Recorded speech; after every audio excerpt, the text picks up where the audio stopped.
Okay, so exam 3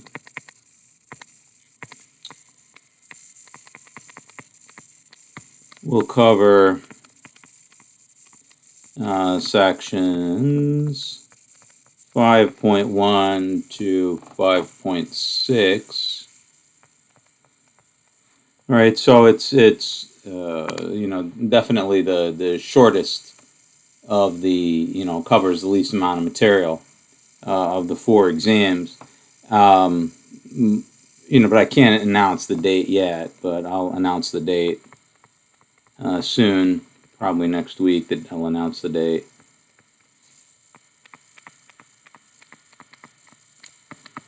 And chapter 6, there's definitely a lot of material there, so that one's going to take a little little bit longer to get through. Chapter 6 is sort of the main. Excuse me. Chapters 4 and chapter 6 are sort of the main results of this course. All right. So on to section 5.1. Starting with number 4. The problems in this section really actually aren't like too great, but we'll deal with them. So 5.1 number 4. In the following exercises, estimate the volume of the solid under the surface z equals fxy and above the rectangular region R by using a Riemann sum with m equals n equals 2 and sample points in the lower left corners of the subrectangles. For the function in number 4, cosine x plus sine y. So fxy is cosine x plus sine y, and we're estimating the double integral over the rectangle from 0 pi to 0 pi over 2.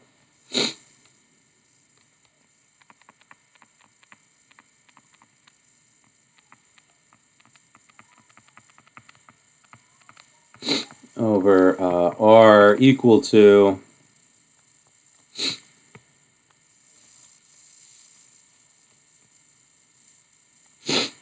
Dr. Salati, I think it's cosine x plus cosine y.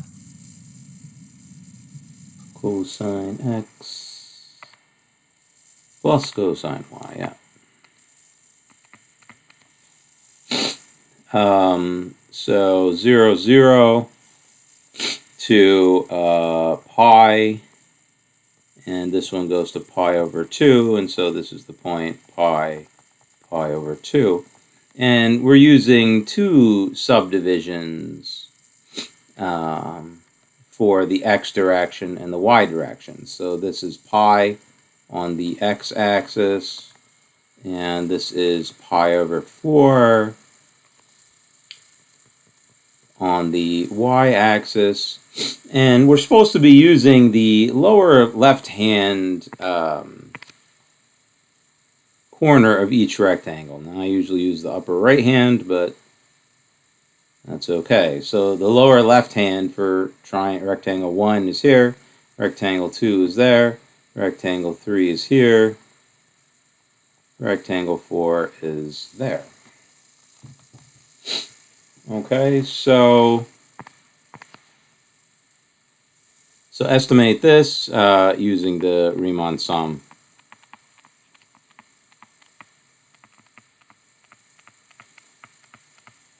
With sample points indicated.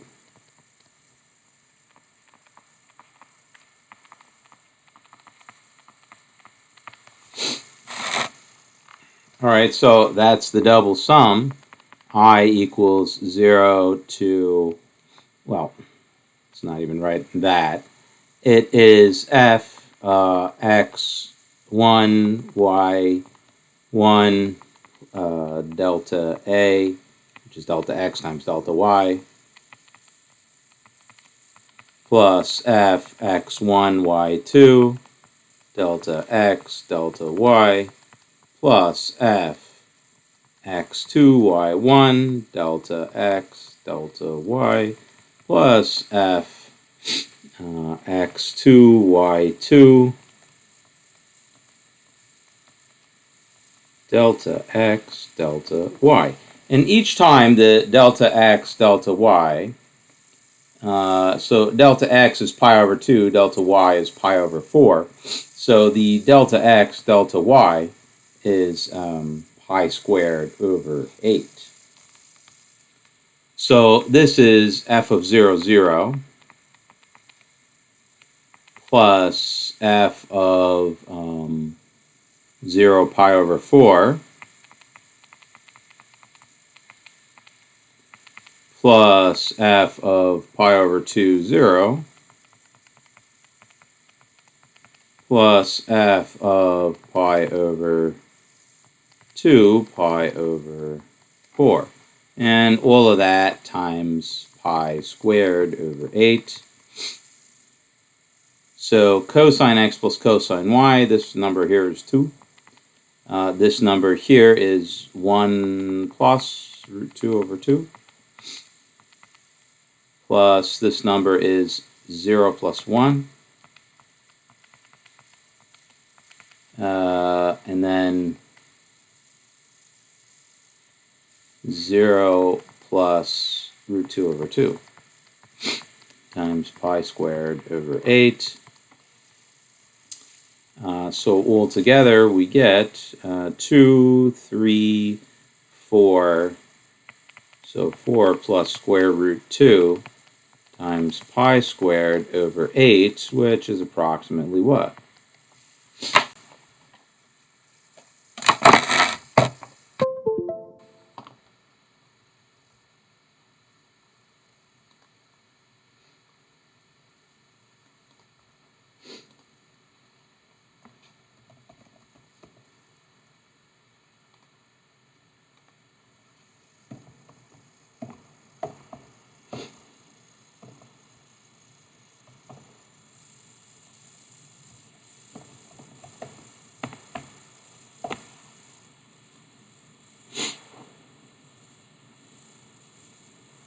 So 6.6795.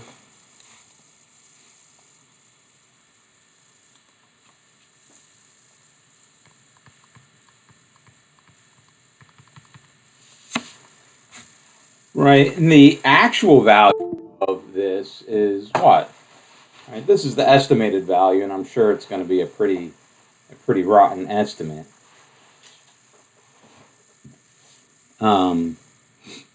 The actual value of the integral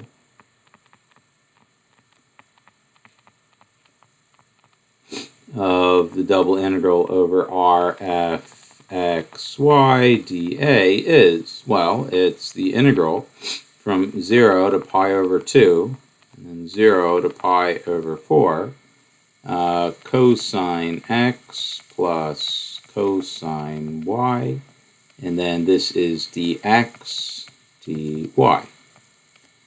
Right, we're integrating over the interval from 0 to pi over 2 first, and that's for x.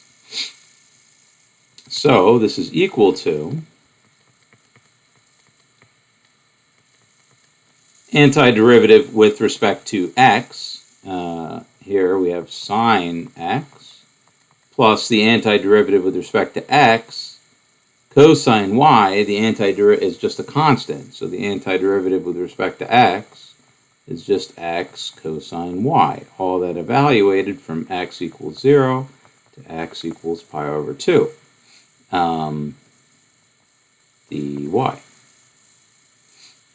So this is equal to, so sine pi over 2 is 1 plus pi over 2 times cosine y minus, evaluating this at 0, this is 0 And then that's 0. Plus 0. So we've got the integral from 0 to pi over 4, 1 plus pi over 2 cosine y dy. So this is equal to the antiderivative with respect to y is y plus pi over 2. So this is cosine y. The antiderivative with respect to y is just sine y times pi over 2. So from 0 to pi over 4,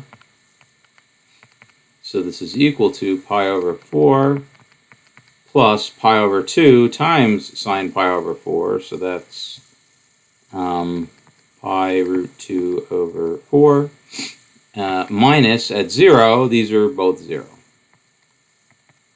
So pi over 4 plus pi over 2 over 4, so it's pi times 1 plus root 2 over 4.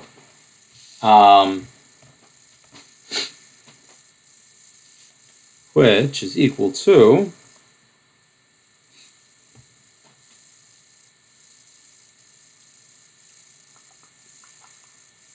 let me make sure that's right. So first we go with respect to x, sine x plus x cosine y, pi over 2 cosine y, and then this is just 1. So y plus pi over 2 sine y from 0 to pi over 4. So it's pi over 4 plus pi over 2 times square root 2 over 2. Yeah, so 1 plus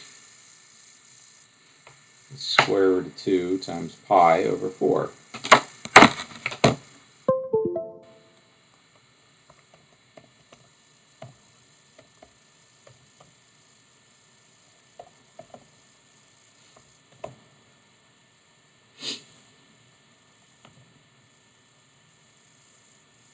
And we get 1.89611.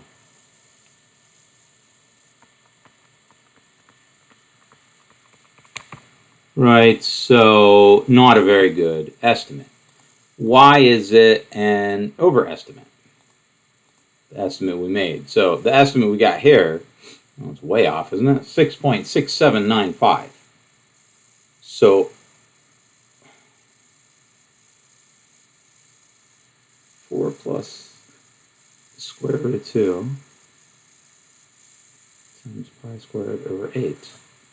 It seems like it's off by too much.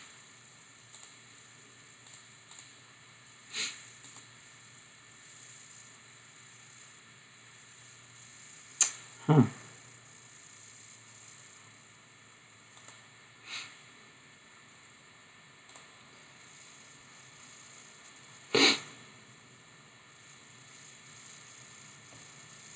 It is really off. Well, why is it a overestimate, the estimate we made here? It's 6.6795, which is way above 1.89. Why the overestimate?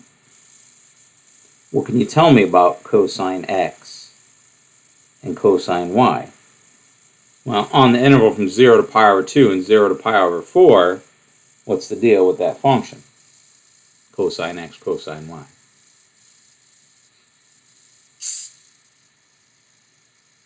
The function is doing what?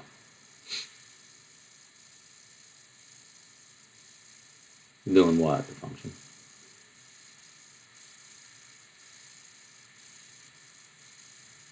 Right, these intervals here, right, cosine x from 0 to pi, and cosine x from 0 to pi over 2. Right, so over those intervals, the cosine function is doing what?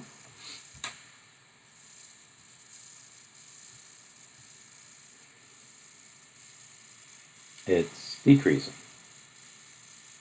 Right? In the first quadrant, the cosine function is decreasing. right? But we chose sample points that are all the way to the left of those intervals. Right, so hitting the cosine function where it's larger rather than smaller. Like at 0, the cosine function is 1. Pi over 2, the cosine function is 0, but at pi over 4, the cosine function is root 2 over 2. Right, and therefore missing these points where the cosine function is negative and such. So the estimate we got is definitely an overestimate. Okay, so I'm not going to ask you about that kind of thing on the exam, but we might as well talk about it a little bit more than we already did in this section. Hey guys, I just need 1 second.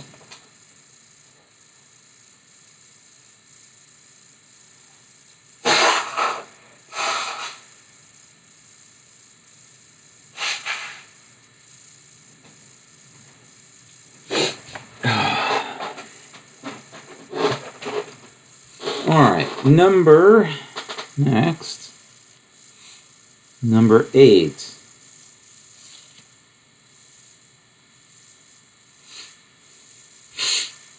So, the depth of a 3 by 3 foot hole in the ground, measured at 1 foot intervals, is given in the following table. Estimate the volume of the hole by using a Riemann sum with m equals n equals 3 and the sample points to the upper left, and then approximate the average depth of the hole. All right, so we've got this table here. Let me copy the table. How does it work? I think just like this.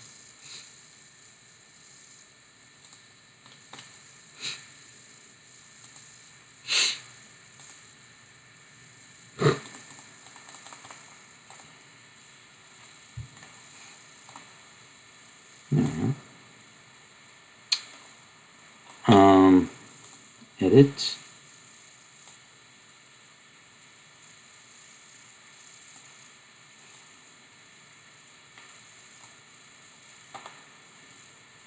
Crop.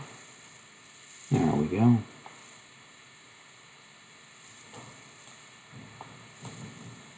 So, number 8.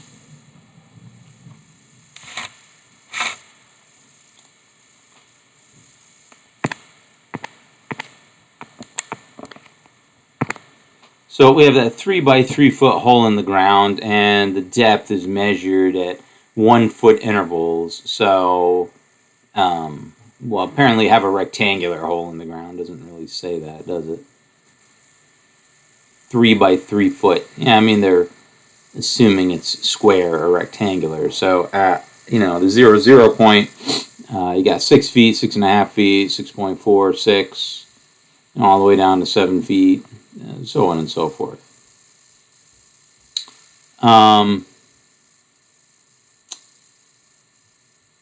And yeah, estimate the volume of the hole by using a Riemann sum and sample points to the upper left. Right, so sample points to the upper left. So it's going to look like this.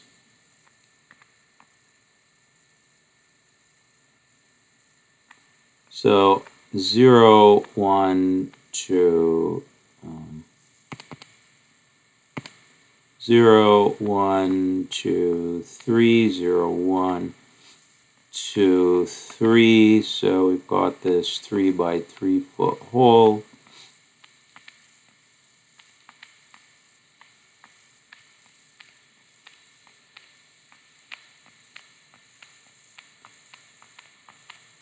So 0, 1, 2, 3, 0, 1, 2, 3. So let's get this out of the way real quick. The delta A, which is delta x times delta y, is the area of each little subrectangle here, which in this case is a square, is just 1 times 1 is 1.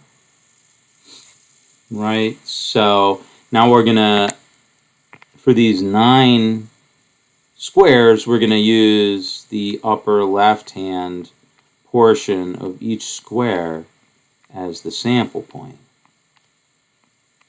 So all we're going to do really is add these and multiply by delta A, which is 1.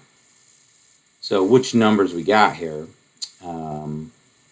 0, 1, so 0 for the x, 1 for the y. 0, 1, 2, 3. 1, 1, 2, 3. Oops, oh boy. 0, 1, 2, 3. 2, 1, 2, 3. 3, 1, 2, 3. Okay, so we're using those sample points. So the volume of the hole, right, is approximately, and we'll just add these things up here. So 6.5 plus 7 plus 7.5 plus 6.5 plus 6.5 plus 6.7 plus 6.5 plus 6 plus 6 plus 6.5 plus 5 plus 5.6, all of that times delta A, which is just 1. So we've just got, let me use my calculator so I can just keep looking at that. 6.5 plus 7 plus 7.5 plus 6.5, 6.5, 6.7, 6.5 plus 6 plus 6, 6.5 plus 5, 5.6. So we've got 76.3. Okay, right?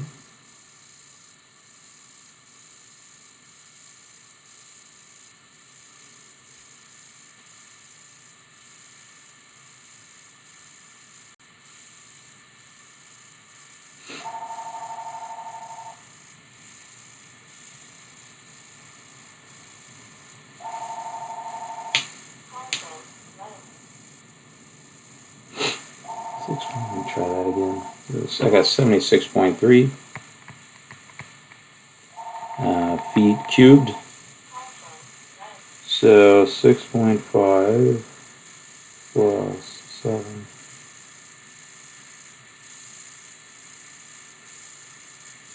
plus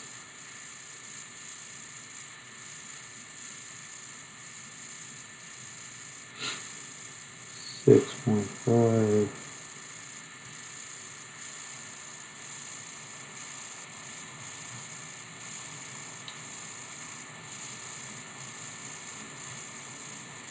yeah, I'll get 76.3 feet cubed. So that's an estimate of the volume of the hole.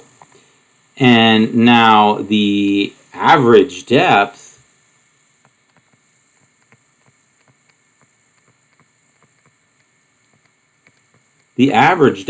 is approximately this estimate, 76.3, over the number of evenly spaced sample points that you had, which was 9. Right, so 76.3 over 9, 8.47 feet. That's definitely wrong. What did I do here? 1, 2, 3, 4, 5, 6, 7, 8, 9. Oops, I have too many numbers here.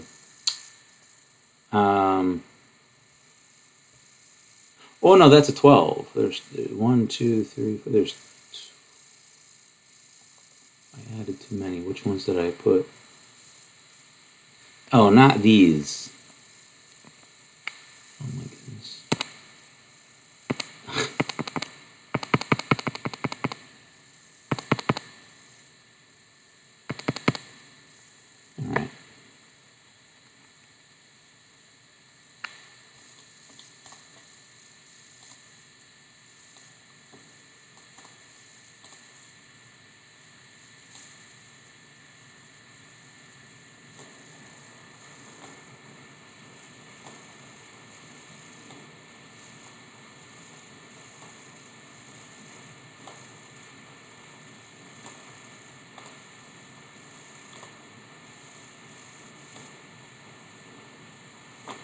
I put in the y equal to 0 terms. It's just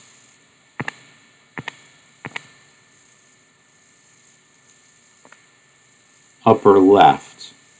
Oh, right, the y equal to 0 terms are correct. So it's 0, 1, 2, 3. 0 for x, 1, 2, 3 for y. 1 for x, 1, 2, 3 for y. 2 for x, 1, 2, 3 for y. And then we don't use the 3 because those aren't the upper left-hand points. So 6.5, 7, 7.5. That one's gone.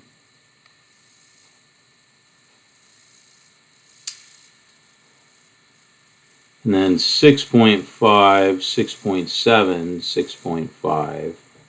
Rewrite the whole thing.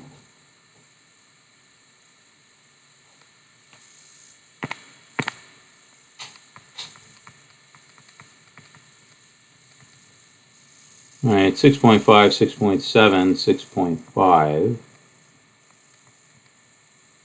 And then 6, 6.55.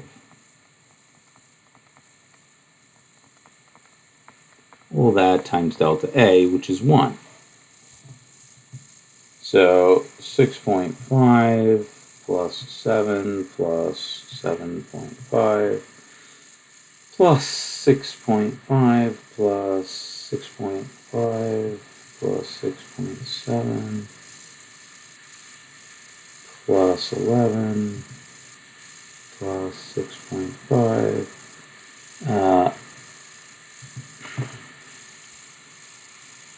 6.5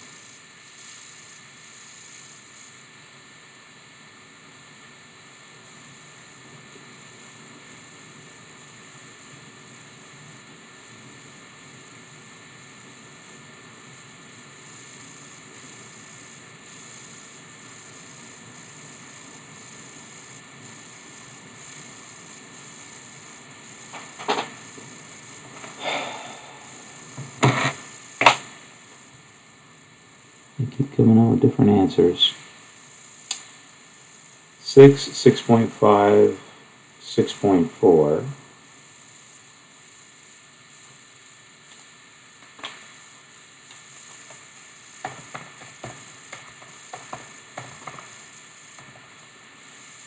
Six point five seven seven. No.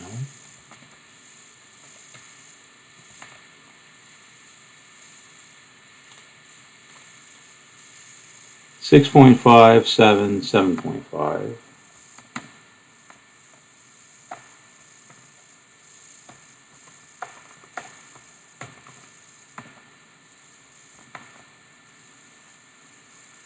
6.5 6.7 6.5.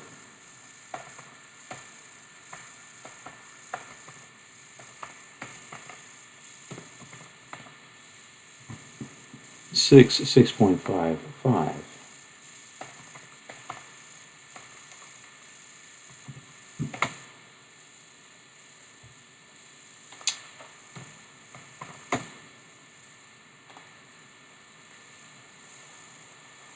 So 67.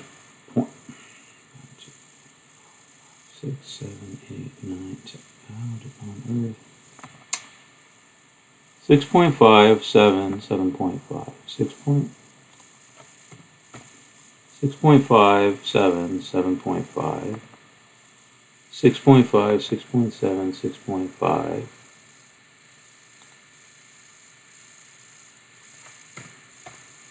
6.5 6.7 6.5. 6 6.5 5.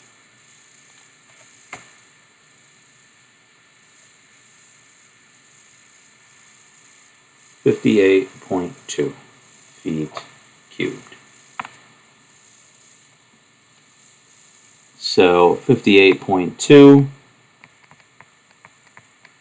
and then the average depth would be that divided by 9.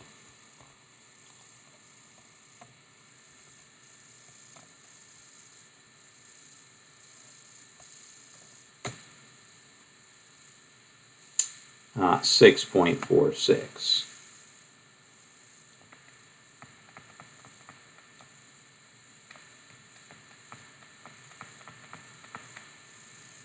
So 6.467, which looks about right. It's close to 6.5, right? All right. So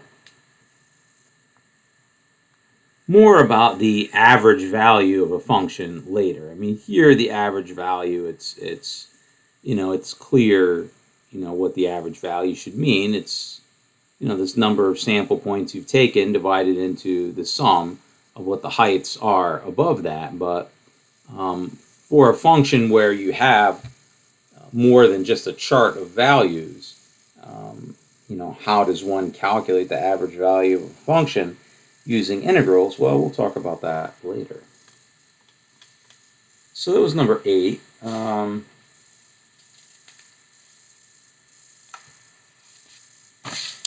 Number 14.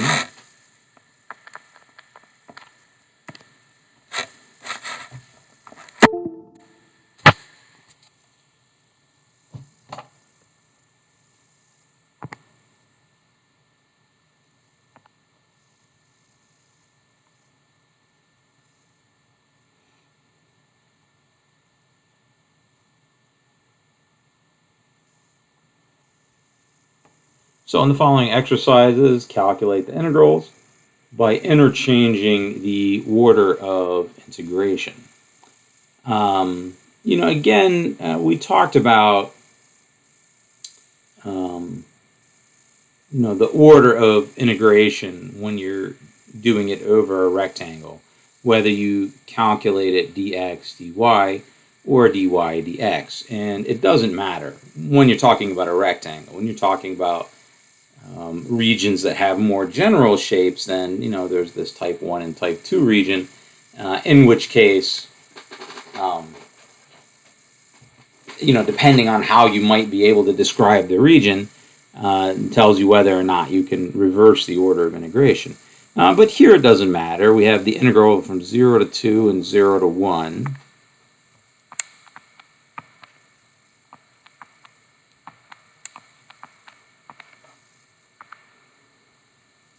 X plus 2 e to the y minus 3. And this is dx dy, right, which is equal to the integral from 0 to 2, 0 to 1, x plus 2 e to the y minus 3 dy dx. So taking antiderivatives with respect to y first, we have x times y, 2e to the y, minus 3y, all from y equals 0 to y equals 2. And then we'll integrate with respect to x.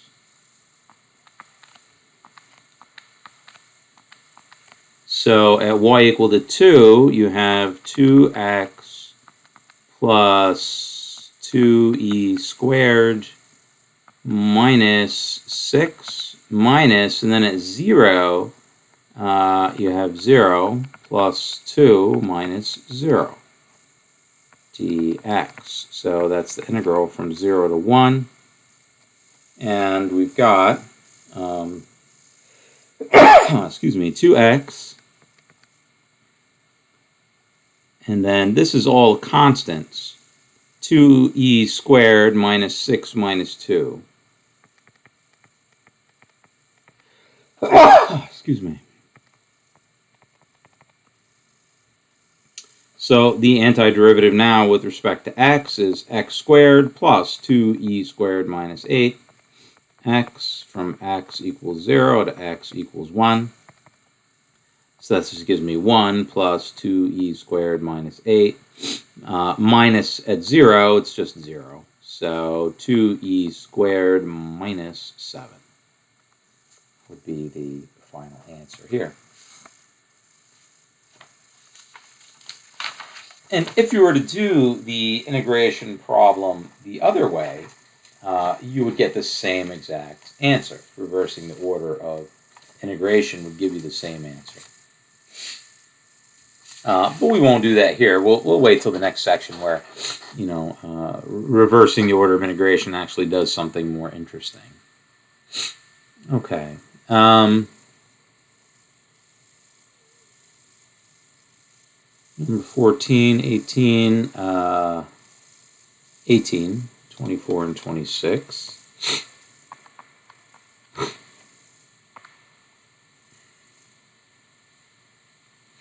Same thing, evaluate by reversing the order of integration. So integral from log 2 to log 3.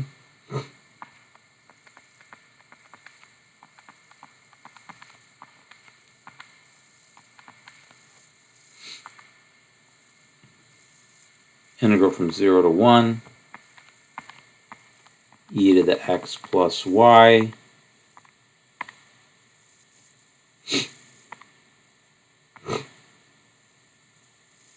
dy dx. So this is equal to the integral from 0 to 1, integral from natural log 2 to natural log 3, e to the x plus y dx dy. So again, with the constants, you can just flip the integration symbols around, and therefore reversing the differentials as well. So antiderivative of this with regard to x is what? So I have e to the x plus y. The y is a constant. So the antiderivative of e to the x plus a constant is just the same function back. So that is integral from 0 to 1, e to the x plus y from natural log of 2 to x equals natural log of 3 dy. So this is equal to integral from 0 to 1, e to the natural log 3 plus y minus e to the natural log of 2 plus y.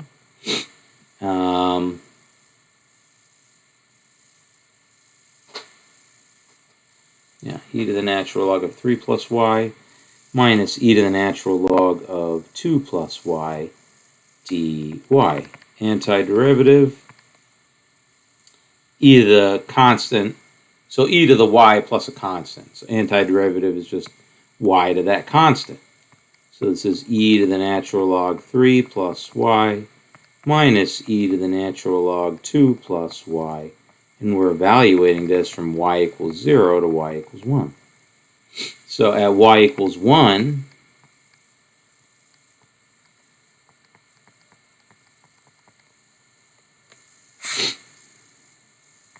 minus e to the natural log 2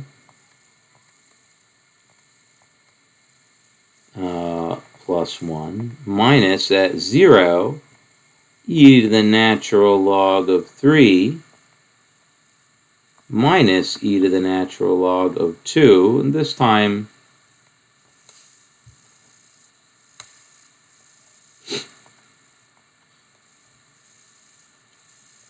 right at y equal to 0, e to the natural log of 3 minus e to the natural log of 2, and evaluated at 1, it's just this with the plus 1s here. So these cancel, right? Or nope, not quite.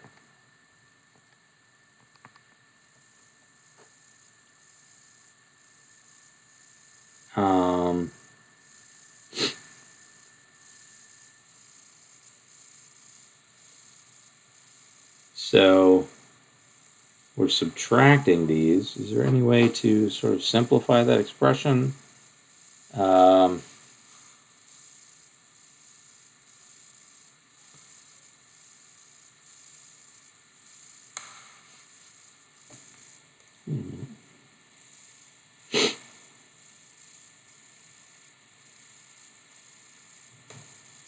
What number was I doing here? Where'd these natural logs come from? Oh, I was looking at 17. We're supposed to be doing 18. 3 to the x plus y Well, we'll just finish 17. So this was actually 17, not 18. So this is e times e to the natural log of 3 minus e to the natural log of 3 minus e times e to the natural log of 2 plus e to the natural log of 2. So e to the natural log of 3 times e minus 1 minus e to the natural log of 2 times e minus 1.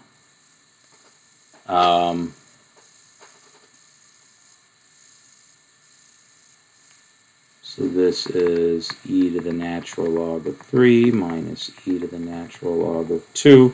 Oh, so this is 3 minus 2, of course, times e minus 1. So this is 3 minus 2. So the whole thing is just e minus 1.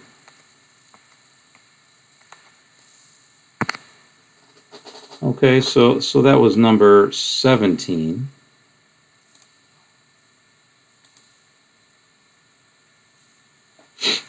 Let's check that one out. Yeah, e minus 1.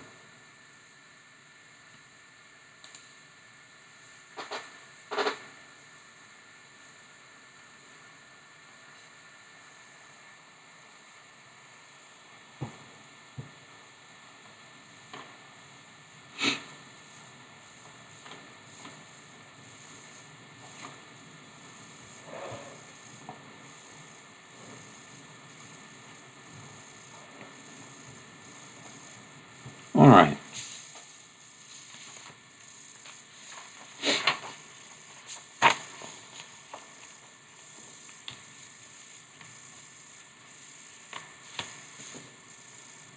So 24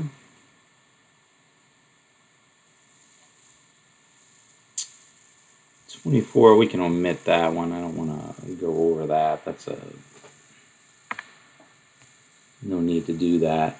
The problem with this section is that they give you these integrals that are a little bit off the wall. The whole point of chapters 5 and 6 is to introduce you to multivariable calculus, rather than integration and multivariable calculus, rather than giving you hard problems from calculus 1 and 2.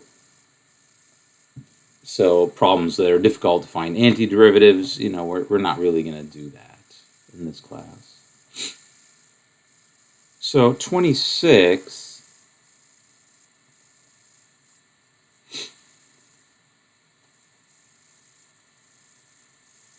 Evaluate by choosing the order of integration. So we have x squared natural log of x, dy dx.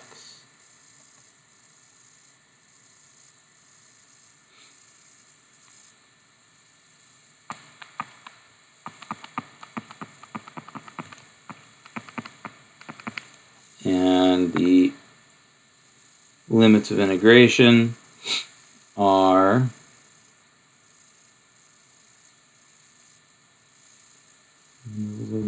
26. 1 to e and 1 to 2.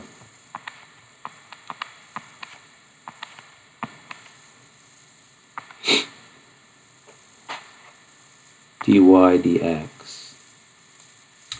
So choosing the order of integration.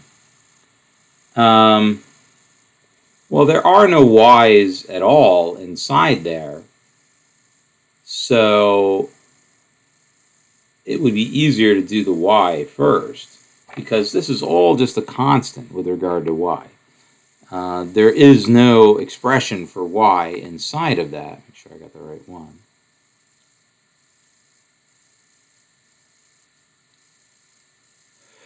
Yeah, x squared natural log of y. So there's no expression for y in here, so that's all just a constant with regard to y. So the antiderivative with regard to y is just x squared natural log x times y. Evaluated from y equals 1 to y equals 2, leaving dx. And then from 2 to 1, this just stays the same.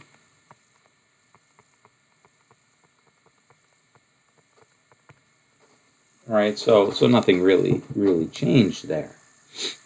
So we're now looking at the integral from 1 to e of x squared times the natural log of x dx. Does anyone know how this integration problem is solved?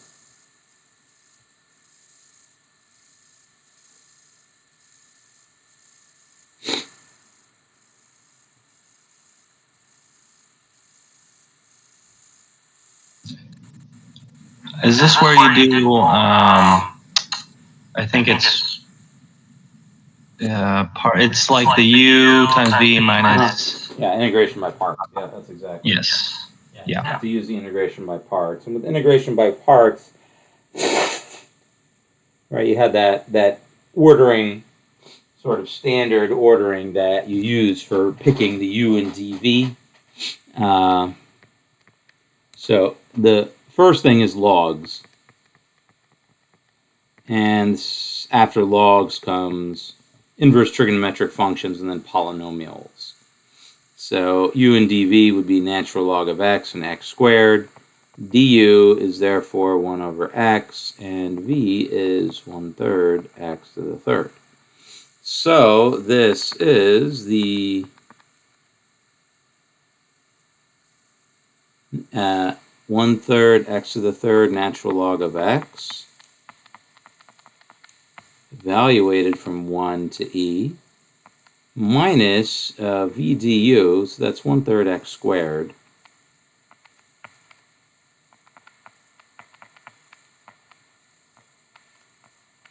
dx. So here, so 1/3 e to the third natural log of e minus, evaluating this at 1 just gives you 0 because the natural log of 1 is 0. Minus 1/3, well, I guess 1/9 x to the third. Right, that's the antiderivative evaluated from 1 to e. So I have e to the third natural log of e over 3 minus, evaluating this at e to the third over 9 minus at 1, just 1/9. So we've got 3 e to the third natural log of e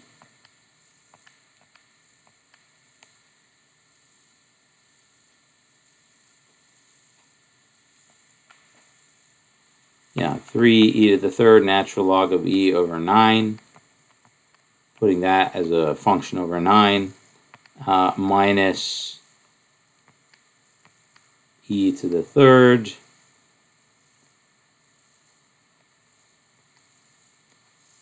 or plus 1 over 9. So there's nothing really remarkable of that.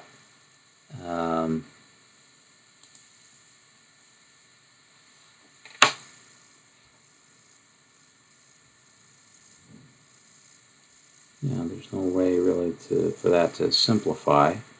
So that's number 26.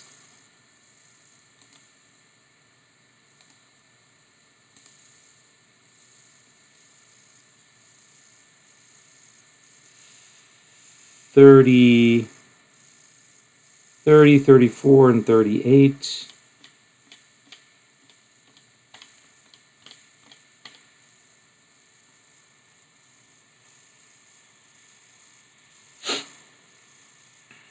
Now let's just leave those out. Let's move on to section 5.2. Let's take a few minutes. Let's take 5 minutes break.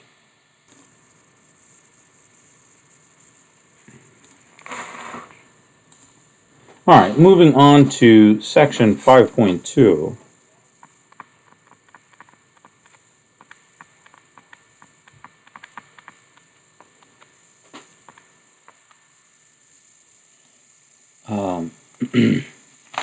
First problem, number 60.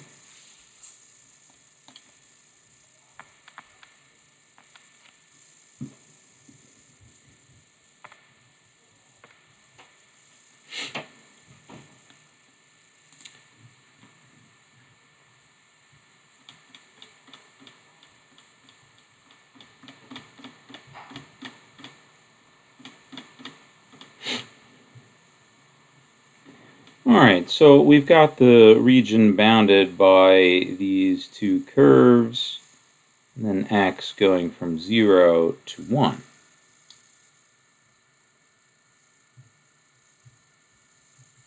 Is given by the following figure. And the following is specify, just specify whether it's type 1 or type 2. Specify whether the region is type 1 or type 2. And that's it.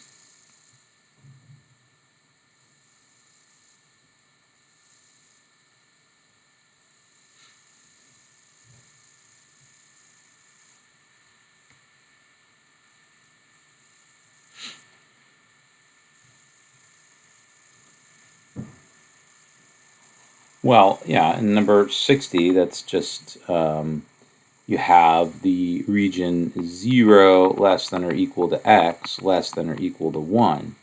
And then x to the third is less than or equal to y is less than or equal to x to the third plus 1. So your region looks like this. So x to the third is this, and then x to the third plus 1 would be that.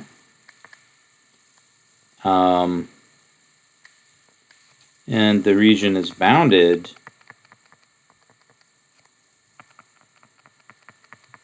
above and below by these functions, y equals x to the third, y equals x to the third plus 1, and then bounded for x just by the interval from 0 to 1. And so this is what's known as a type 1 region. Constant bounds for x, and then fx bounds for y. Type 2 is constant bounds for y, and then fy bounds for x. So 60, 66.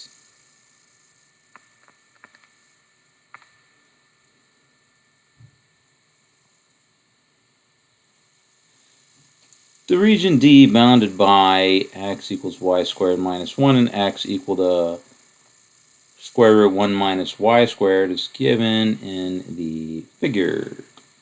And we're just supposed to say whether that's type 1 or type 2. In the following exercises, specify whether that is type 1 or type 2.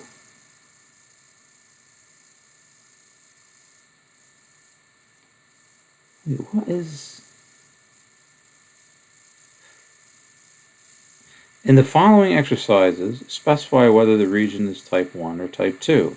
And then here it says find the average value of f of x on this region. Find the area of the region. Okay. So in 66, right, so with this region, so we're bounded by these two functions for y, for x, and then the y's are bounded from minus 1 to 1. So drawing that region, so we can mark on it a little bit.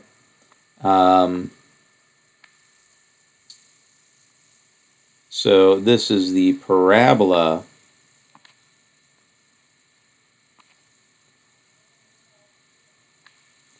x equal to, or y equal to, x squared minus 1. And that's the y-axis. This is the x-axis here. So this is y equal to negative 1. This is y equal to 1. And then x equals the square root of 1 minus y squared. And that's the right half of the circle of radius 1.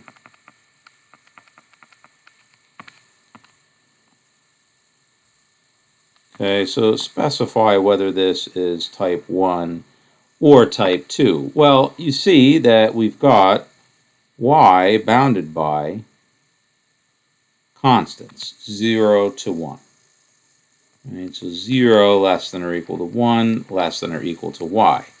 Now, for a specific value of y in that interval right here, y is bounded to the right and to the left, where, above is to the right and below is to the left. Right? The y is bounded above and below by these two curves.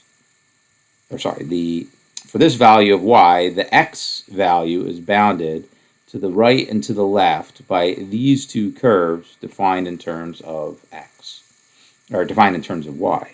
So x is between, right, and then on the right, that's the greater, that's the top. So that's 1 minus y squared, and the left, that's the lesser values on the x-axis, and that is x squared,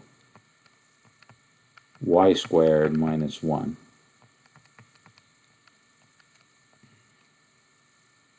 Right, so that's the description for this region. Okay, the y goes from 0 to -1 to 1. And then for any specific y value, the x goes from here to here. So from this curve on top to that curve on the bottom. Well, from this curve on the bottom to that curve on the top. So from y squared minus 1, that's less than or equal to x, less than or equal to 1 minus y squared. Okay, and this is what's known as type 2. Right?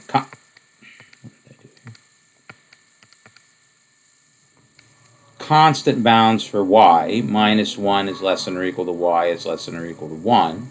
And then x is bounded by functions of y. Right? That is distinct from the type 1 region, right here,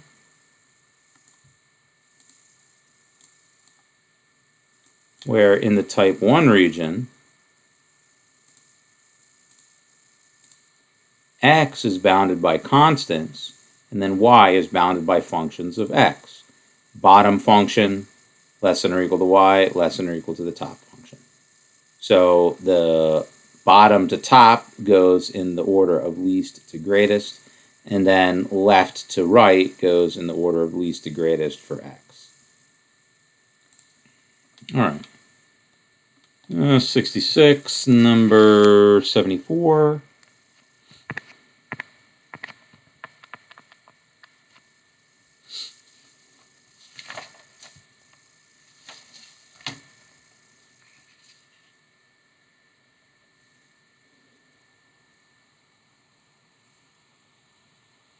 So in the following exercises, evaluate these double integrals over the region D. So this is that region that we were looking at before. So 74, fxy is 2x plus 5y.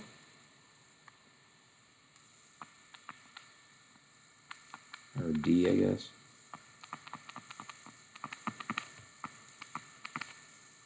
So where D is the region in number 52.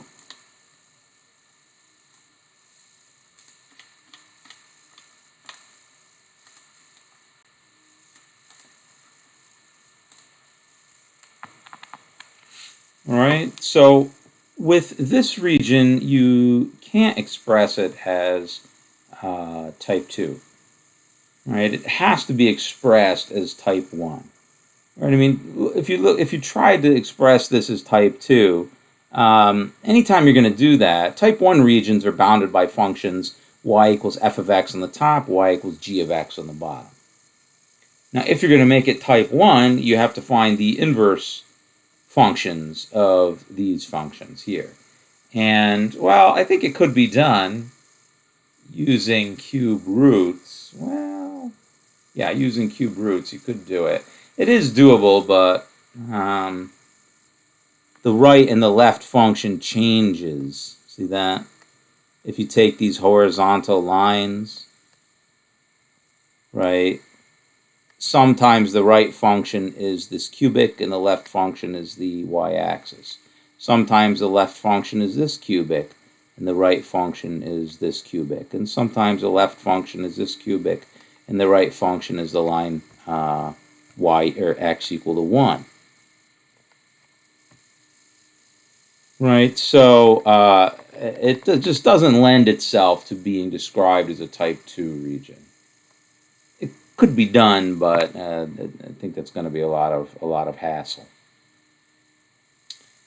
So it's a type 1 region. So the type 1 region, so this is how you specify the double integral in the abstract. So the double integral just as an object in and of itself, it's the double integral over region D, fxy, in this case 2x plus 5y, dA. Now, when you want to evaluate it, you iterate the integral. So 2x plus 5y. For a type 1 region, you go dy dx. You go in reverse order here. Bottom to top. dy dx. The bounds for y are x to the third plus 1. And the bounds for x are 0 to 1. So antiderivative with regard to y. So that's 2xy plus 5 halves y squared from y equals x to the third to y equals x to the third plus 1 dx. So 2x, x to the third plus 1. So what I'm going to do is I'm going to take each term and do the subtraction. So 2x, x to the third plus 1, minus 2x, x to the third. Plus, right, rather than evaluating both terms here, and then both terms there, and subtracting, I can do it term by term. I'm going to take this term, evaluate it at the top and the bottom. And then take this term, evaluate at the top and the bottom, and subtract both times.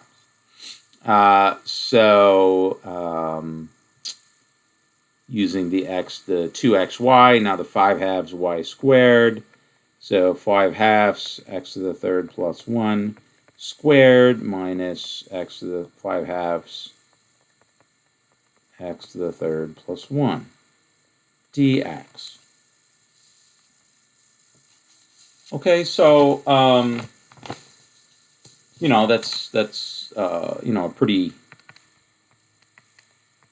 pretty involved integral now. We got a lot of polynomial evaluations to do, but these first two terms is 2x to the fourth plus 2x minus 2x to the fourth.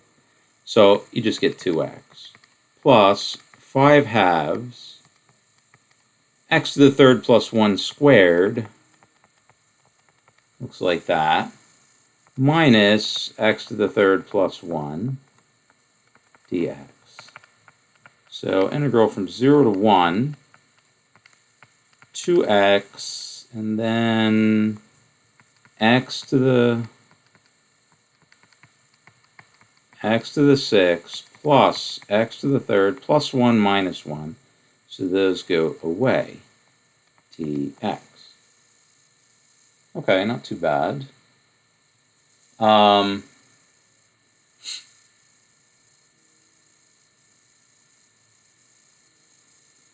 So we've got antiderivative. Well, let's write it out again. So I have 5 halves x to the 6th plus 5 halves x to the third plus 2x dx. Antiderivative, 5 over 14 x to the 7th plus 5/8 x to the 4th plus just x squared, all from 0 to 1. So this is equal to 5 over 14 plus 5 over 8 plus 1. So that is equal to, oh gosh, what's a common denominator? For 14 and 8,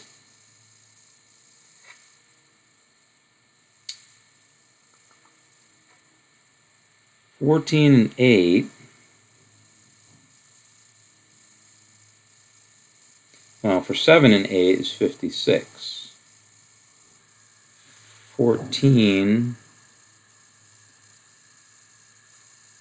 yes, 14 times 4 is 56.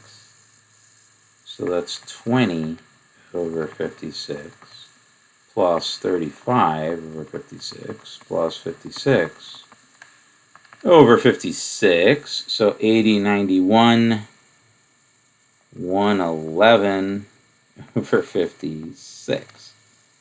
All right. So a lot of these times with these double integrals,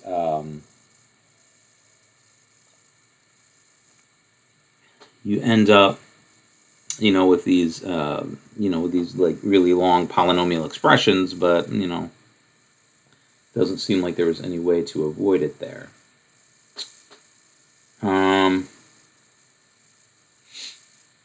Just looking to see if there's a way to work this one a little differently. I don't really see it. So this is x to the 6th plus 2x to the 3rd plus 1 minus x to the 3rd minus 1. So x to the 6th plus x to the 3rd. So x to the 7th over 7, x to the 4th over 4. So 5 14ths, 5 8ths. No, that's correct. It was like that.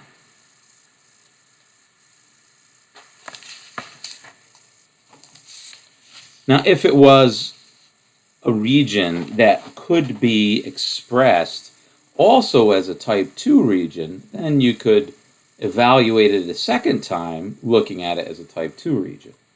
But we can't with this one, unfortunately. So that was 74. 78. Yeah, so this one, fxy is sine y, and D is the triangular region with these vertices. So 0, 0, and then 3 on the y-axis, 3 on the x-axis. So it looks like this. What number was that? 74.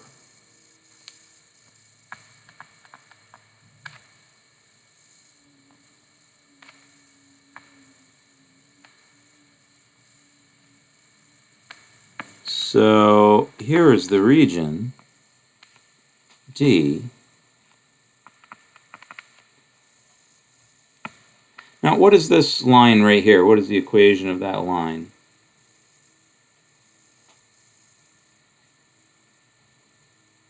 What's the equation of this line?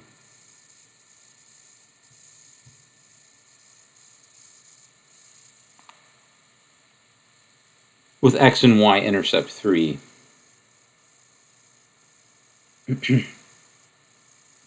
Right, it's the line x plus y equals 3.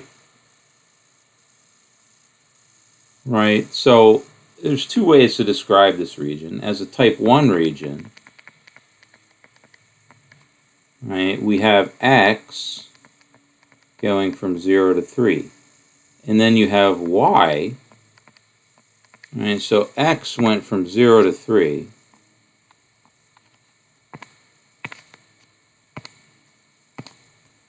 X goes from 0 to 3, and then for any x value in that range from 0 to 3, the y goes from here, 0, to that slanted line. So y goes from 0 to 3 minus x. So that's the description of type 1. The description as type 2, well, y goes from 0 to 3. And then for any particular value of y, the x goes from 0, x equals 0, to x equals y minus 3.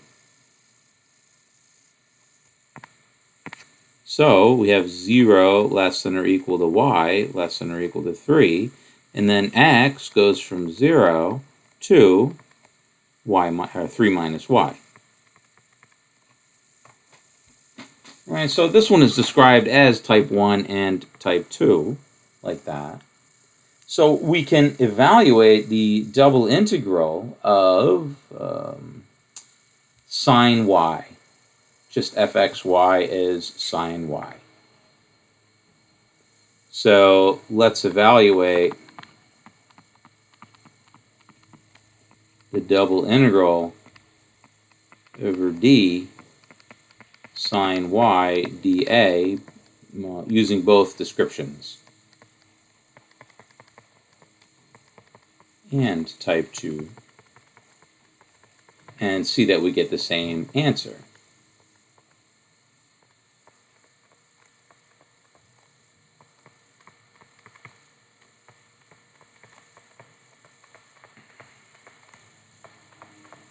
We better get the same answer because we are measuring the same volume.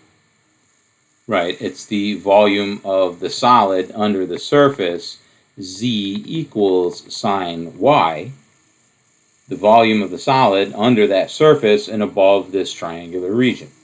So whether you calculate the volume in type 1 or you calculate the volume using type 2, it's the same volume, so you better come up with the same answer, even though the calculation will be different. So double integral, so first we'll do the type 1. So first we go 0 to 3 minus x and then 0 to 3. So you go bottom to top. Sine y dy dx, bottom to top. So antiderivative with regard to y, antiderivative of sine y is minus cosine y from y equals 0 to y equals 3 minus x dx. So we get the integral from 0 to 3 minus cosine 3 minus x plus cosine of 0, which is 1. Cosine of 0, which is 1. And then that whole thing is going to be integrated with regard to x. So let's rewrite this. Integral from 0 to 3, 1 minus cosine 3 minus x dx. Antiderivative with regard to x is x, and then the antiderivative of cosine is sine. But since we've got this negative linear, the linear with a negative x in there, the antiderivative is going to be minus sine 3 minus x. Or plus sine 3 minus x. Right, the derivative of sine 3 minus x is cosine 3 minus x times the derivative inside, which is minus 1. Right, so even though the antiderivative of cosine is sine, we have to flip the sign because, of the chain rule there. And this is evaluated from x equals 0 to x equals 3. So at 3, this is 3 plus sine of 0, which is 0, minus, at 0, this is 0 plus sine of 3. So in the end, we get 3 minus sine 3.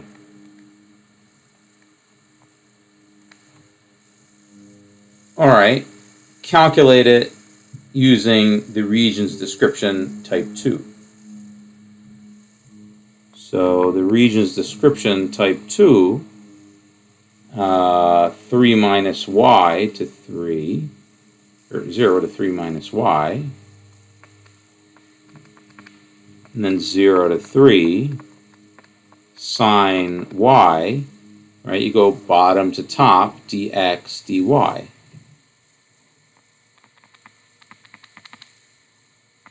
So antiderivative with regard to d to x, well, sine y is just a constant. So the antiderivative with regard to x is just x sine y. From x equals 0 to x equals 3 minus y dy. So integral from 0 to 3.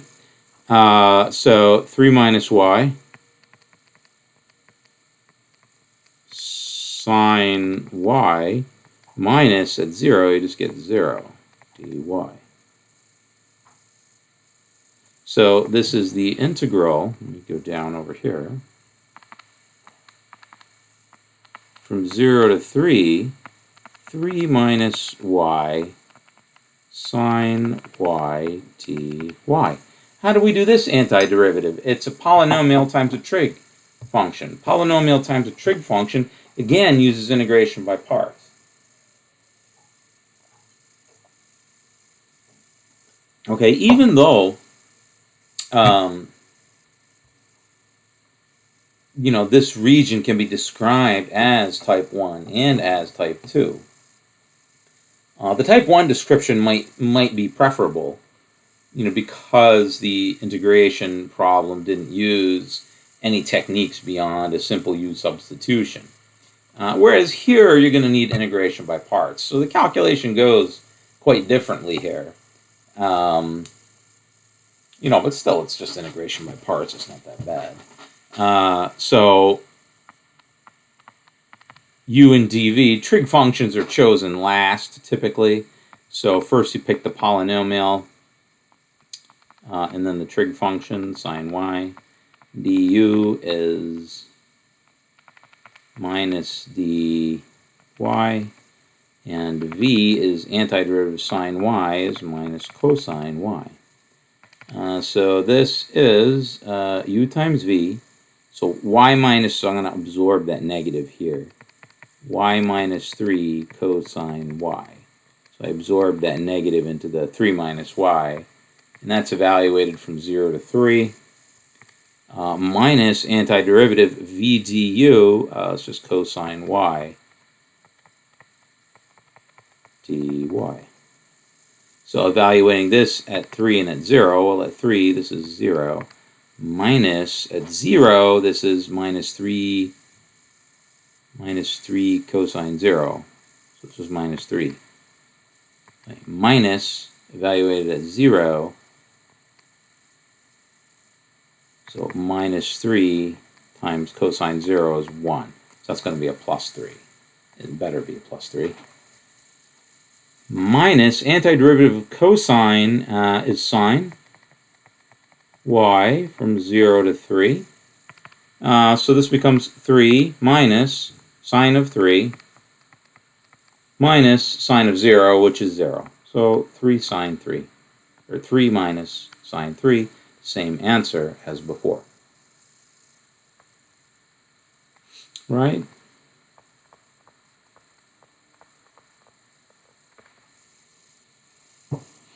So the region is described, type 1 and type 2. So we did the calculation in 2 different ways, came up with the same answer, which we need to do because we're measuring the volume of the same region, although the integration problems in either calculation are definitely different. Right? One used integration by parts, the other one just used the U substitution. Well, as a matter of fact, this one didn't use the U substitution at all, just used integration by parts. So there it is. So that was 74. Next is 78.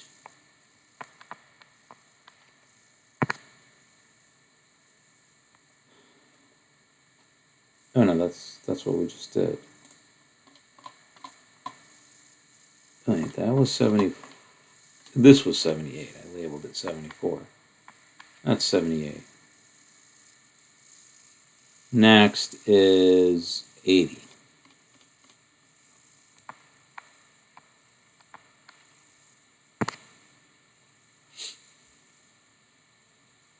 So number 80, evaluate the iterated integral. So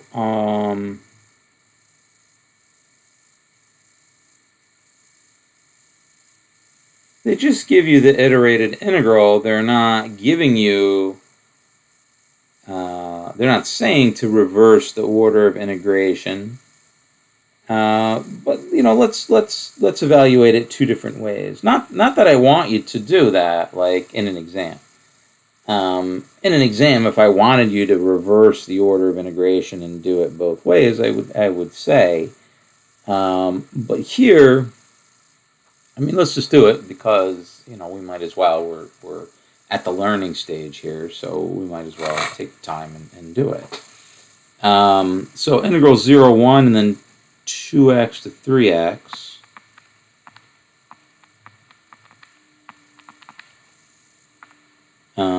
X plus y squared. dy dx. So just evaluate this. So antiderivative with regard to y, xy plus 1/3 y to the third. From y equals 2x to y equals 3x. You know, actually, this one we might not be able to do it as, yeah, this one I don't think we can do it. So this is a type 2 description. I don't think, or type 1 description. I don't think we can do this as a type 2. We'll draw the region and see. So first, let's finish the evaluation here. So again, I'm gonna do it term by term. Right. So I have x times y, 3x, minus x times y, 2x, plus this one, 1/3 3x to the third, minus 1/3 2x to the third. Do you see how I did that term by term? Right? This term evaluated at 3x and 2x, and then this term evaluated at 3x and 2x, rather than both terms evaluated at 3x minus both terms evaluated at 2x. You can do that in whatever order you like because, you know, addition is commutative as long as you're adding the right things and subtracting the right things. So anyway, here you just get 3x squared minus 2x squared is x squared.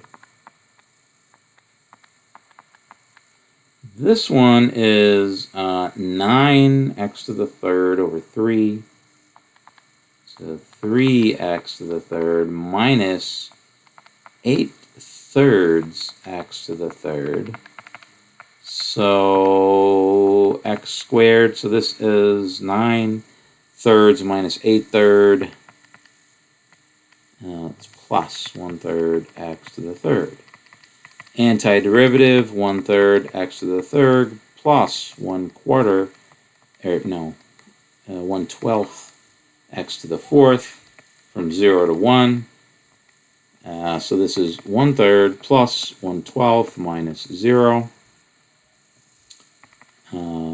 So 4. So 5 over 12.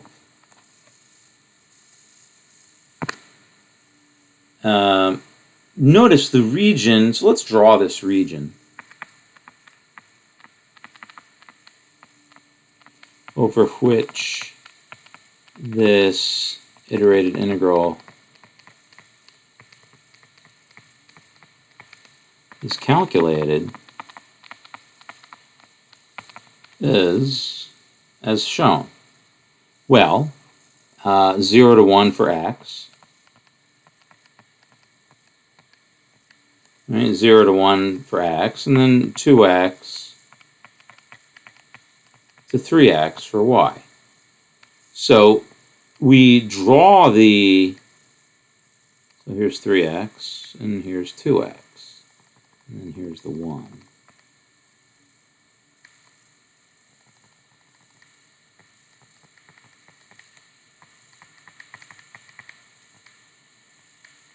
Right, so this region does not easily lend itself to being described as a type 2 region. It could be, but if you were going to do it as a type 2 region, you would have to cut it in half. Right, so we would cut it. So what's this point right here? This is the point x equal to 1, y equal to 2, and you would cut it right here. And then this is x equal to, or 2, sorry. And this is x equal to 1, y equal to 3. So you would have to cut the region into two type 2 regions. And then you could calculate the integral, but you'd have to do it twice over two different regions. So shall we do it?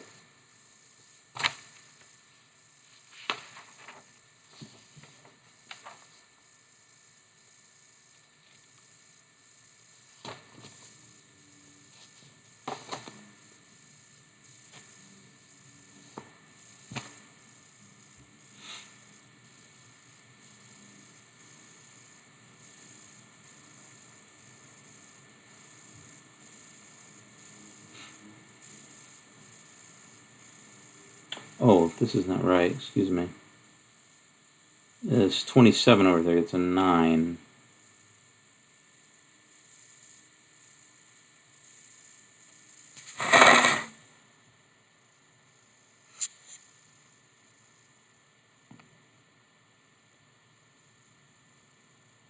This is a 9.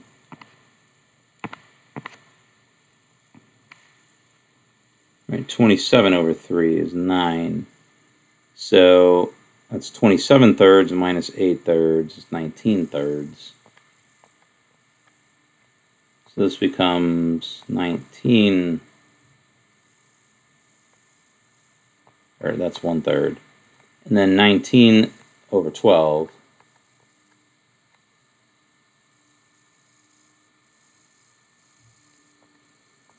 Over 12, so 4 plus 19 is 23 over 12.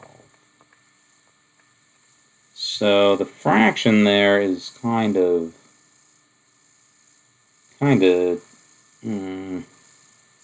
indicates the calculation might be a little bit tricky.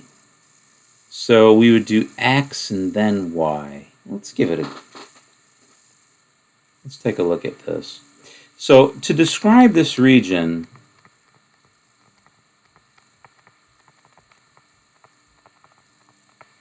as type 2, okay, we cut it into two subregions. Why is that? So, I mean, why did I cut it like that?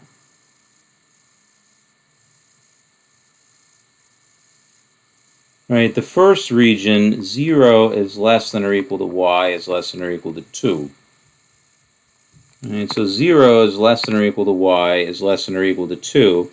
And then you take a y value in here, and the y is bounded on the left and the right by these two lines. So it's bounded on the left by which line?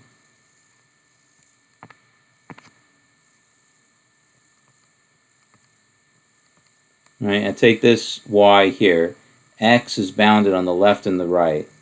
So x is bounded on the left by this line. So this is the line, what? X equals 1/3 y. So y over 3. To the right, y over 2. So that's one part of that region. And then the next part of the region is y goes from 2 to 3. And then x, so you take a y within 2 to 3, and then the x is bounded on the left by, well, again, x equals 1/3 y.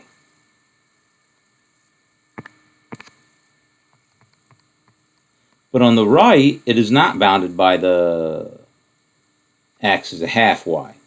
It's just bounded by x equals 1. Right, so we had to cut the region into two subregions to describe it type 2 because the left and right boundaries for x are different here. For y values below 2, the left and right boundary for x are this slanted line and this slanted line. But the left and right boundaries above y equal to 2, are the line x equals y over 3 and the line x equals 1. Right? So those left and right boundaries for x, they changed. So you had to do it as type 2 regions. So, well, I mean, now if you want to recalculate that integral, you have to calculate it as, 2 double integrals. So we'll call this d1 and d2. So the double integral over d of, what was the function? X plus y squared dA is equal to, well, you can just do the double integral over d1 plus the double integral over d2 of the same function. Why does that work?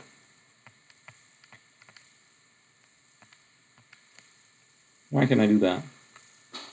Why is the integral over the whole region the integral over the 2 subregions?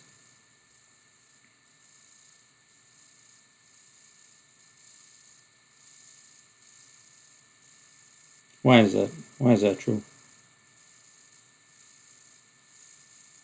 What is the integral? What is the definition of the integral? The definition of the integral is, well, it's the limit of, excuse me, the Riemann sum. It's the limit of the Riemann sum. Well, the Riemann sum, right, is the sum of the function over, all over the region, evenly spaced points all over the region. The sum of the function, right, fxi yj delta a, sum, right, the sum over I and the sum over j, fxi yj delta a. Well, since you're taking sums, well, you can take sums over this lower subregion, right? And we can make it, you can take the sum over the green subregion first, and then take the sum over the black subregion second. So the sum over both regions, you've split it into 2 subregions. Now take the limit. Because the limit of the sum is the sum of the limits, the integral over the whole region is the integral over the 2 subregions. Basically because addition is commutative. It's all just because addition is commutative and integration is just addition. All right, so let's set this up and let's do that calculation. So integral from 0 to 2 for y, and then y over 3 to y over 2 for x. So x plus y squared d, oops, I did that wrong, I'm sorry, that's not right. You have to do the from bottom to top, so from y over 3 to y over 2, 0 to 2, x plus y squared dx dy.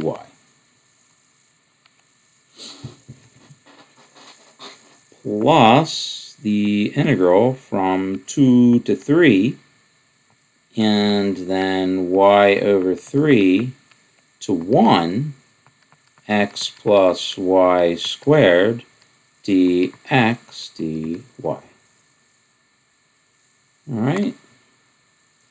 So antiderivative with regard to x, well, that's 1/2 x squared plus y squared x equals y over 3 to x equals y over 2. Plus, and then dy after that, plus integral from 2 to 3, same antiderivative, from x equals y over 3 to x equals 1.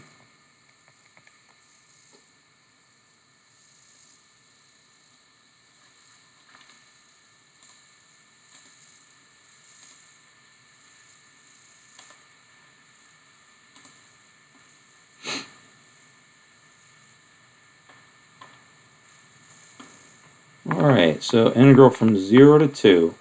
So taking it term by term, so this is y squared over 4, so 1/8 y squared minus, so 1/9, 1 over 18 y squared, plus, well, y over 2 minus y over 3 is y over 6.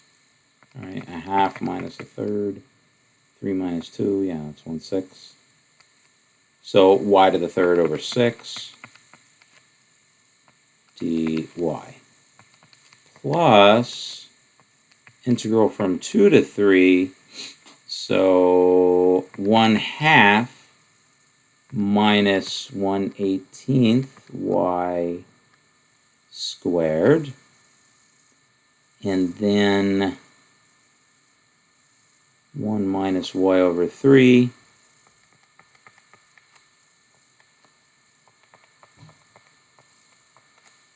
dy. So cleaning up this expression here, so common denominator for 18 and 8 is what?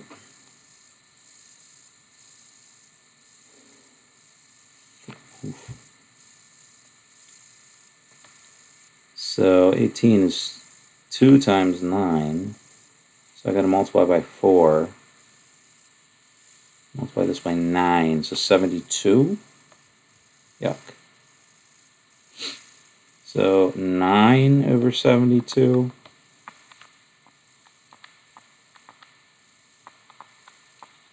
So 9 over 72 minus, so 18 times 4 is 40 plus 32. Yeah, so it's 4. So 9 minus 4 is 5 over 72 y squared plus 1/6 y to the third dy plus integral from 2 to 3, 1/2.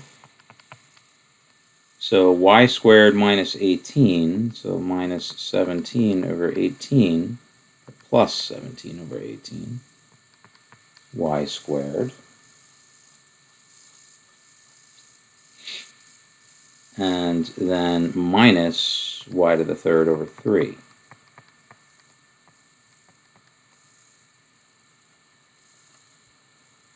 So, 5 over 72 times 3, y to the third, plus 1 over 24, y to the fourth, from 0 to 2, plus 1/2 y, well, it's just going to be a half, plus 17 over 3 times 18,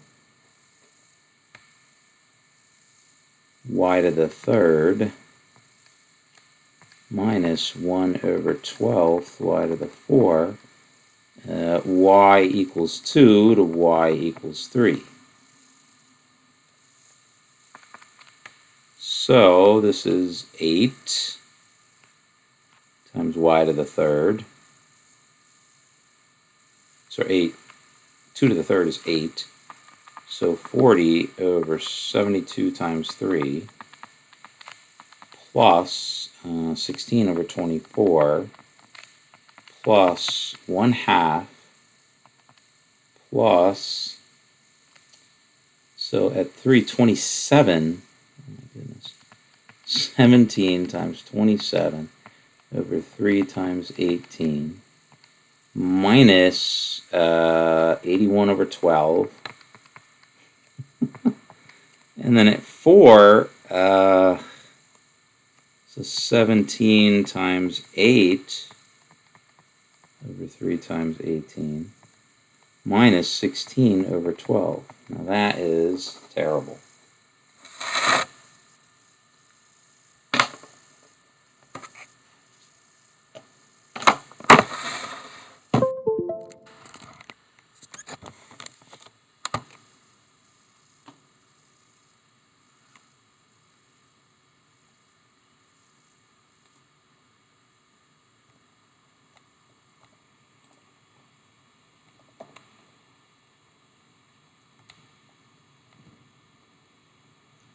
So 40 over 72 times 3.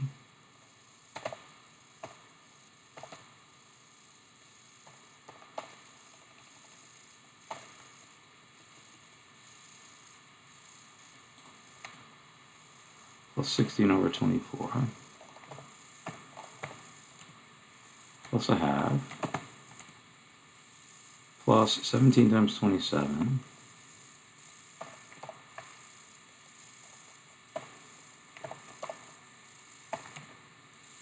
Three times 18.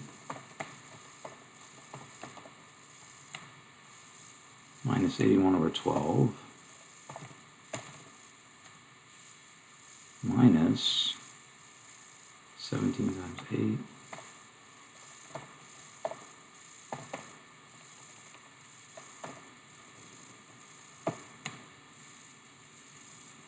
Over 3 times 18.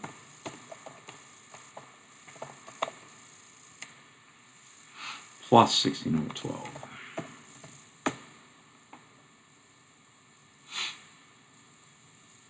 Over 12. I'm shocked I didn't make a mistake. So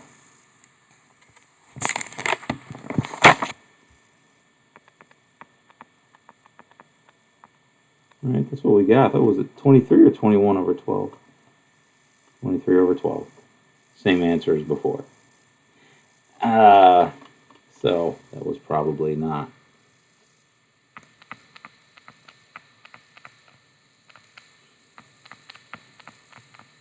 Not the wisest pool to jump into. Anyway, there it is. So same answer as before. I mean, it's it's a nasty calculation, but again, you're calculating the same thing. You're calculating the volume under the surface, z equals x plus y squared, and above this triangular region. Above this triangular region, below this surface. So whether you calculate it as a type 1 double integral or a type 2 iterated integral, type 1 iterated integral or type 2 iterated integral, it doesn't matter. You're calculating the volume of the same thing. That's, again, Fubini's theorem. All right.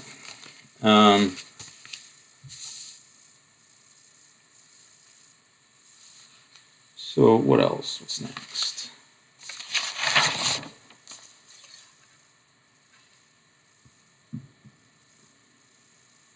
'86, '90, '94, or '96, '82, '82, '86.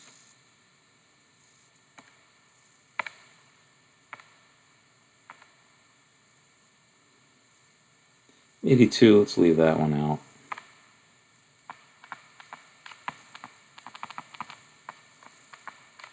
'86.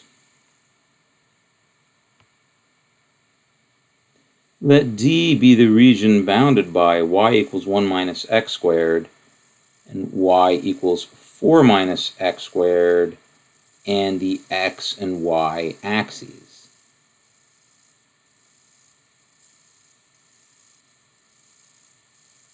Show that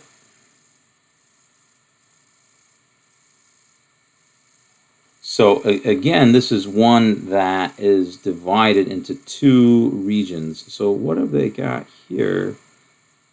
Let D be the region y bounded by y equals 1 minus x squared and 4 minus x squared. So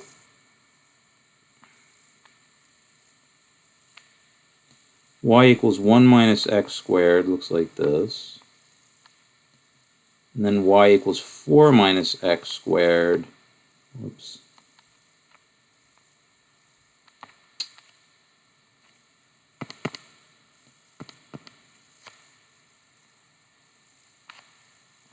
Would look like that.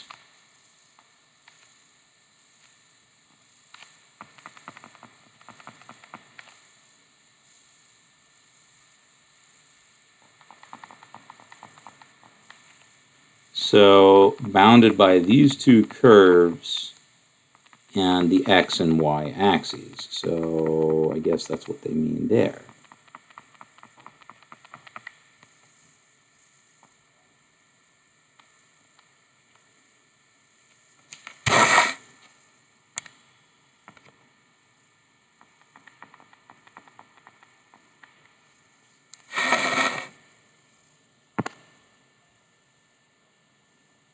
So show that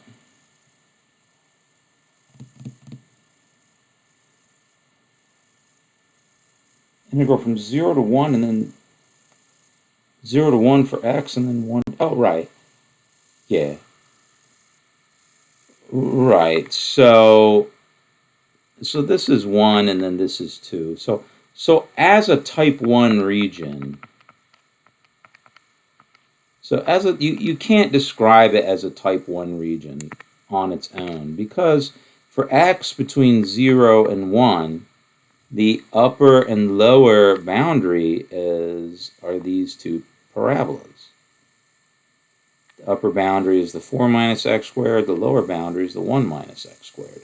So 0 less than or equal to x less than or equal to 1, 1 minus x squared on the bottom is less than or equal to y is less than or equal to 4 minus x squared on the top. So that's the first bit of this region. The first, not half, I guess, but the first subregion of the region from 0 to 1. And then from 1 to 2, so if you take an x value from 1 to 2, the upper boundary is still the 4 minus x squared, but the lower boundary is just 0. All right, so 0 less than or equal to x less than or sorry, 1 less than or equal to x less than or equal to 2, and then 0 is less than or equal to y is less than or equal to 4 minus x squared. All right, so as a type 1 region, you got to split it into 2 regions, just like we did in the previous problem there. As a type 2 region, it's no better. You can't do it as a type 2 region in one go as well, because again, you'd have to cut it. You'd have to cut it right there.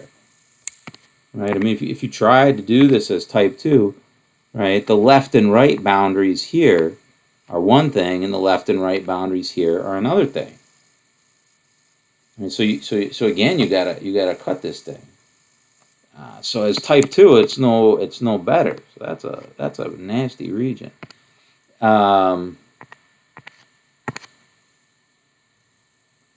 So anyway, if you want to calculate the double integral of this region, the double integral, which one do they want?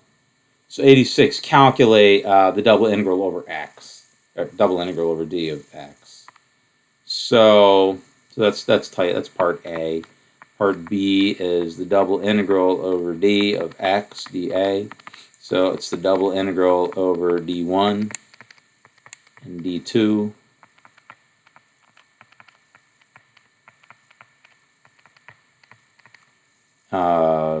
This shouldn't be too bad. Let's see if we can't whip through it kind of fast. So 1 minus x squared to 4 minus x squared, 0 to 1, x dy dx, plus double integral 0 to 4 minus x squared, 1 to 2, x dy dx. All right, so you'll notice that the function here is x. There's no y's in there, so it's just a constant, right? Remember,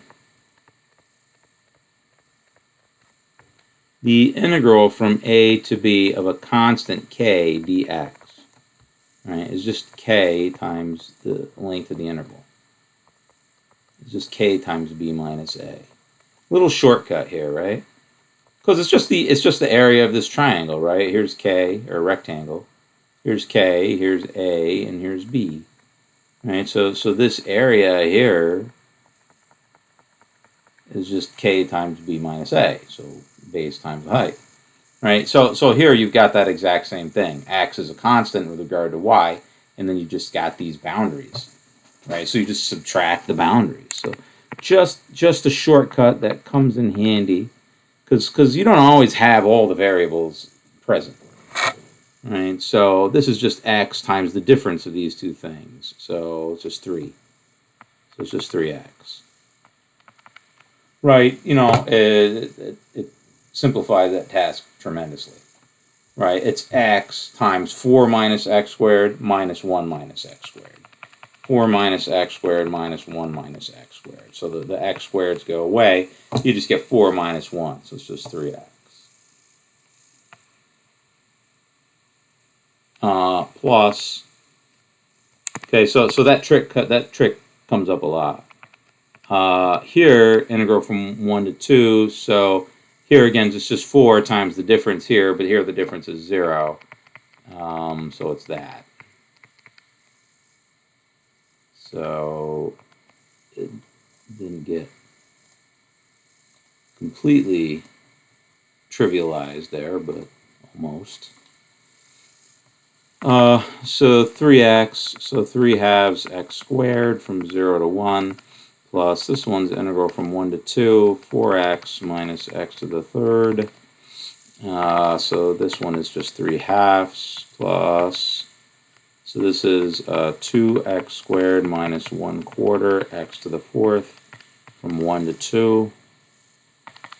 So 3 halves plus, so 8 minus 16 over 4 is 4, minus at 1, 2 minus a quarter. So this is 3 halves plus 4 minus, so 8 quarters, right, 7 quarters. So common denominator would be 4. So 6 plus 16 minus 7 over 4. So 22 minus 7 is 15 fourths. All right. So that was number 86. And that region, it needs to be split into 2 subregions when you're doing the calculation type 1 and when you're doing the calculation type 2. Unfortunately, yeah,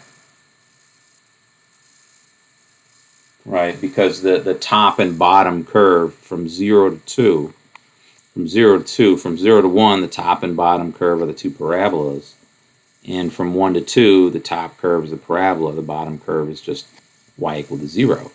And then left and right curves, you got the same problem. So it's no better if you did it type 2. No, I'm not going to do this one type 2. I made that mistake already. All right, that was 86. Number 90.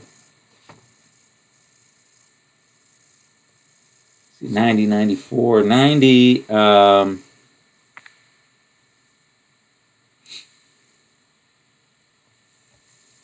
So you've got this region here. Find the area of the region.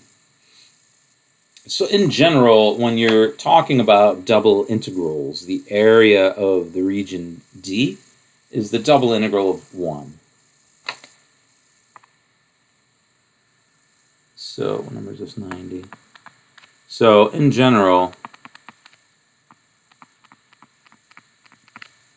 the area of D, so you've got in the xy plane, you've got some region. How do they use D? I would use R. They say they mean domain, but that's not a good choice of words there. So you've got some domain D. The area of D is the double integral over D of 1 dA. All right. So in general, that's the case. Just like this thing here.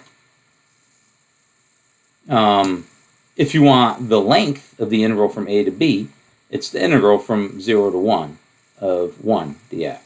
Or, sorry, the integral from a to b of 1 dx. The integral from a to b of 1 is just b minus a. It's just the length of that integral.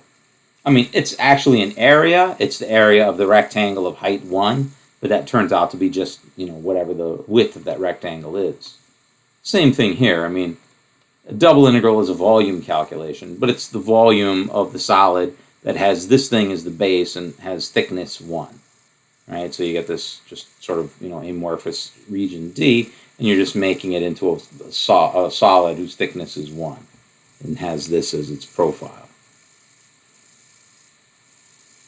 All right, so for 9D, if you want the area of this region here, right, this is the region, type 1 region from 0 to 1. Right, that's a 1 where these two curves meet, 0 to 1, and then 3 minus x squared, 1 plus x to the 5th on the top and bottom. So here, so y equals 1 plus x to the 5th. What was it? 3 minus x squared.